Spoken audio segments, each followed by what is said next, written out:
Laura Clark se réveilla avec une étrange sensation comme si son corps ne lui appartenait plus. Ses yeux s'ouvrirent brusquement, comme après une chute dans un rêve. Le plafond au-dessus d'elle était haut, orné de moulures, et elle ne le reconnaissait pas. Son cœur battait à tout rompre, et un goût métallique de peur ou autre chose envahissait sa bouche. Elle se redressa sur le lit. Le drap de soie glissa sous ses doigts. Ce n'était pas ses draps. Pas sa chambre. Les murs étaient peints en beige chaud, et un grand tableau représentant un paysage inconnu trônait sur l'un d'eux. Sur la table de chevet, un cadre en argent contenait une photo. Un homme, une femme, 2 enfants. Une famille. Mais pas la sienne. Laura se leva d'un bond. Ses jambes tremblaient, comme si elle était restée allongée trop longtemps. Elle se précipita vers le miroir dans un coin de la pièce et s'immobilisa. Une femme inconnue la regardait en retour. Avant d'aller plus loin, abonne-toi à la chaîne et dis-moi d'où tu viens. Voyons jusqu'où cette histoire nous a menés. Cheveux châtains parfaitement ondulés, lèvres maquillées avec un rouge à lèvres de luxe, yeux soulignés d'un trait d'eyeliner discret. Sur le cou, une fine cicatrice que Laura n'avait jamais eue. Elle leva la main, toucha son visage. Le reflet imita son geste, mais quelque chose clochait comme si une pellicule déformante séparait le miroir de la réalité. « Ce n'est pas moi », murmura-t-elle. À ce moment-là, la porte de la chambre s'ouvrit. Un homme grand, en costume sombre, entra. Son visage était parfaitement rasé, ses cheveux lissés en arrière. Il sourit, mais son regard était vide de toute chaleur. « Bonjour, Sarah », dit-il d'un ton calme. « Tu t'es réveillée plus tôt que d'habitude. » Laura recula. « Je ne suis pas Sarah. » Sa voix tremblait. « Qui êtes-vous?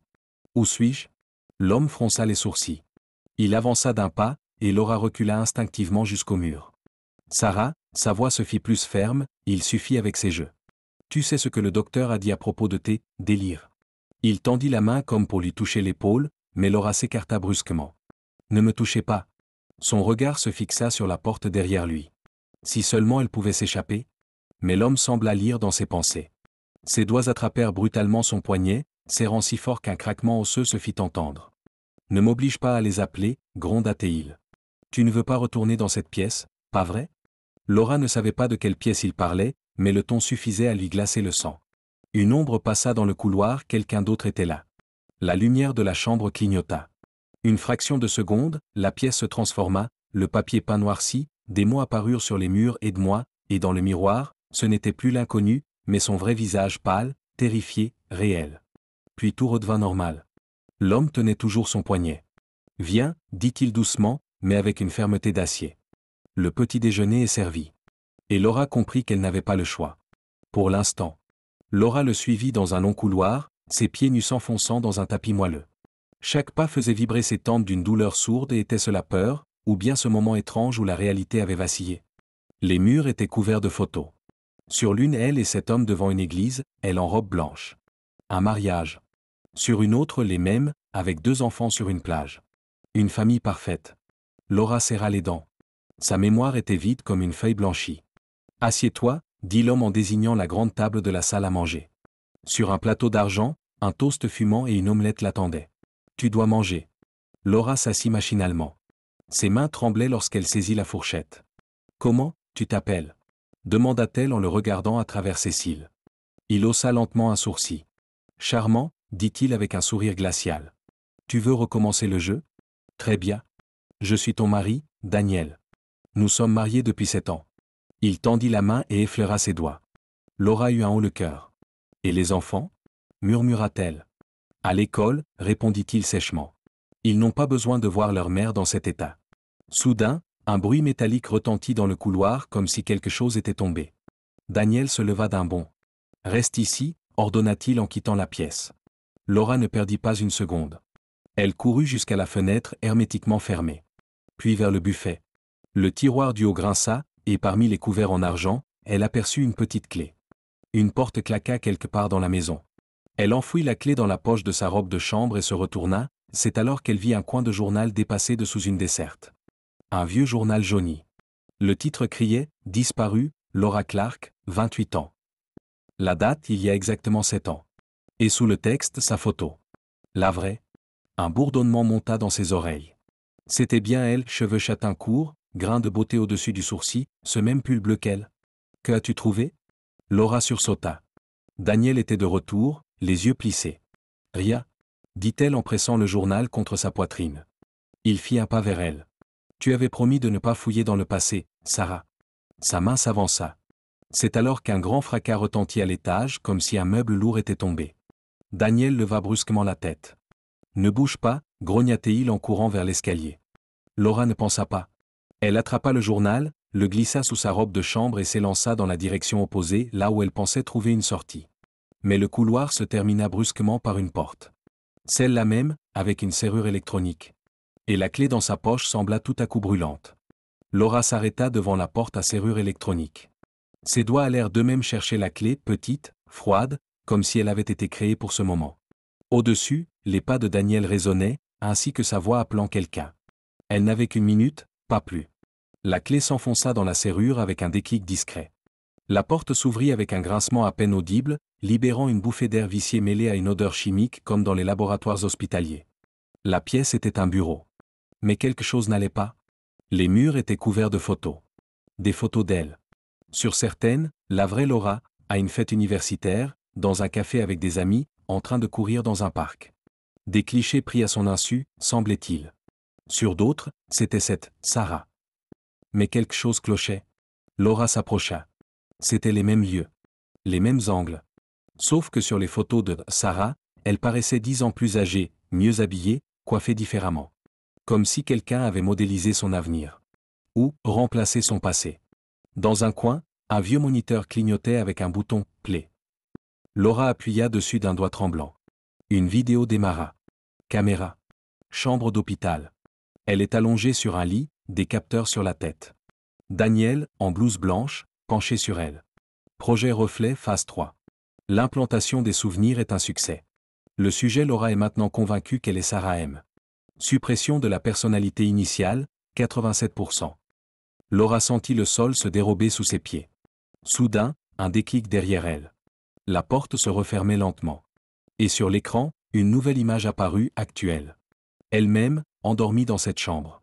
Une retransmission en direct. « Bonjour, Laura », fit la voix familière de Daniel dans les haut-parleurs. « Je suis ravi que tu aies trouvé ma petite exposition. » Laura se retourna brusquement. Dans l'embrasure de la porte, éclairée par la lumière vacillante du moniteur, il se tenait là. Dans une main une seringue. Dans l'autre un miroir. « Voyons qui tu es vraiment », sourit Daniel en avançant d'un pas. « Et dans le miroir ?» Dans le miroir, Laura vit un tout autre visage. Elle recula. Le reflet que tenait Daniel n'était ni le sien, ni celui de Sarah mais celui d'une troisième femme. Une femme au regard vide, vitreux, à la peau pâle, comme privée de vie. « Qui est-ce » hurla-t-elle. Daniel avançait lentement, bloquant toute issue. « C'est toi, chérie. La vraie toi. » Il approcha le miroir. Laura ferma les yeux, incapable de regarder ce visage déformé. « Ouvre les yeux », dit-il d'un ton doux, presque tendre. « Tu dois le voir. » Quand elle osa regarder à nouveau, le reflet avait changé. C'était son propre visage mais modifié de manière terrifiante. La peau, à certains endroits, devenait translucide, révélant muscles et tendons, et une pellicule opaque flottait sur ses yeux. « Qu'est-ce que vous m'avez fait ?» Daniel sourit et posa le miroir sur la table. « Nous t'avons offert une chance, Laura. Une chance de devenir meilleure. » Il fit un pas de côté, révélant ce qui se cachait dans l'ombre, un cylindre de verre rempli d'un liquide bleuâtre. Et à l'intérieur, un corps flottait. Nu, pâle, les yeux fermés. Son corps. Non, Laura s'agrippa à la table pour ne pas tomber. C'est impossible. Tout à fait possible, dit Daniel en caressant le cylindre comme un jouet précieux. Ton esprit se trouve actuellement dans une interface neuronale artificielle. Et ça, ce n'est que ton ancienne enveloppe. Laura sentit la panique envahir ce corps. Non, pas le sien, ce nouveau corps. Pourquoi ? Parce que tu es parfaite, répondit-il avec un éclat dans les yeux. Ton cerveau, tes connexions neuronales. Tu étais la meilleure des candidates. Le tonnerre gronda dehors. La pluie se mit à tomber violemment, noyant le monde dans un rideau gris. Et Sarah ? Daniel resta figé un instant, puis se tourna brusquement vers une armoire, d'où il sortit un autre miroir fêlé. Sarah était la première tentative. Ratée. Dans le miroir brisé, Laura vit le visage de la femme des photos, Sarah. Mais en décomposition, avec des orbites vides. « Tu comprends maintenant pourquoi je ne peux pas te laisser partir ?» dit Daniel en sortant la seringue. « Tu es bien trop précieuse pour ce projet. » Laura recula vers la fenêtre. La pluie battait contre les vitres. « Je ne suis pas une chose. » « Non, admit-il. Tu es bien plus que ça. Et il fit un pas en avant. Laura se retourna et frappa la fenêtre de son poing. Le verre ne bougea pas. Jolie tentative, dit Daniel en secouant la tête. C'est du verre blindé. Mais Laura avait déjà attrapé le porte-documents métallique sur la table et le lança de toutes ses forces dans le miroir. Le bruit du verre brisé résonna dans toute la pièce. Non, hurla Daniel. Mais c'était trop tard. À chaque éclat tombant au sol, son visage, non, tout son corps commença à se désintégrer, comme un mauvais signal sur un écran. Et Laura sentit la pièce commencer à se dissoudre. Autour d'elle, les morceaux du miroir tombaient lentement, comme au ralenti. Chacun reflétait un fragment différent de la réalité. Dans l'un, elle se voyait elle-même, dans un laboratoire, connectée à des machines. Dans un autre éclat, Daniel, en blouse blanche, penché sur son vrai corps. Dans un troisième, cette fameuse Sarah, frappant contre la vitre du cylindre, la bouche grande ouverte dans un cri silencieux. Daniel, ou ce qu'il en restait, tendit les mains vers elle, mais ses doigts commencèrent à se désagréger comme du sable. Tu détruis tout, sa voix se transforma en un grésillement numérique. Laura ferma les yeux, submergée par la douleur aux tempes, dans la poitrine, dans tout le corps. Lorsqu'elle les rouvrit, la pièce avait disparu. Elle se tenait dans un espace blanc infini. Devant elle, un miroir encadré de noir. Et un reflet. Le vrai. Cheveux châtain courts, grains de beauté au-dessus du sourcil, yeux bleus écarquillés par la terreur. Elle leva la main, le reflet reproduisit le geste.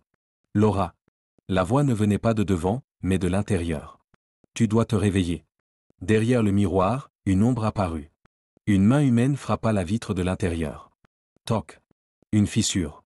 Toc. Une autre. Laura recula instinctivement. Le dernier souvenir lui revint, l'accident. La pluie. Le camion déviant sur sa voie. Une lumière jaillit à travers les fissures du miroir. Chambre d'hôpital. L'odeur piquante de l'antiseptique. Le bip régulier des appareils. Elle revient à elle. Laura tenta de bouger, mais son corps ne répondait pas. Seules ses paupières frémissaient, s'ouvrant malgré elle. Une silhouette floue en blouse blanche se pencha au-dessus d'elle. Laura? Vous m'entendez? Elle reconnut cette voix. Daniel. Mais quand sa vision s'éclaircit, ce fut un visage inconnu qu'elle vit, jeune, fatigué, avec des cernes sous les yeux. Docteur Maurice? Appela quelqu'un sur le côté. Oui, elle est consciente. Laura tenta de parler, mais un râle rauque sortit de sa gorge. Ne tentez pas de parler, dit doucement le médecin en lui prenant la main. Vous avez été dans le coma pendant 3 semaines. Un coma? Mais, Sarah, la maison, les miroirs. Le docteur Maurice, pas Daniel, non, bien sûr que non, lui montra une pancarte avec de grandes lettres. Vous avez eu un accident. Vous êtes en sécurité. Votre cerveau a créé des hallucinations intenses. Laura ferma les yeux. Au fond de sa conscience, un souvenir frémissait encore, elle entendait cette voix. Tu ne te réveilleras pas. Pas entièrement. Une partie de toi restera, avec nous. Quand elle rouvrit les yeux, le médecin écrivait quelque chose sur son dossier. Et dans le miroir en face du lit, son reflet cligna des yeux une fraction de seconde, indépendamment d'elle. N'oubliez pas de vous abonner à notre chaîne et de liker cette vidéo pour nous soutenir.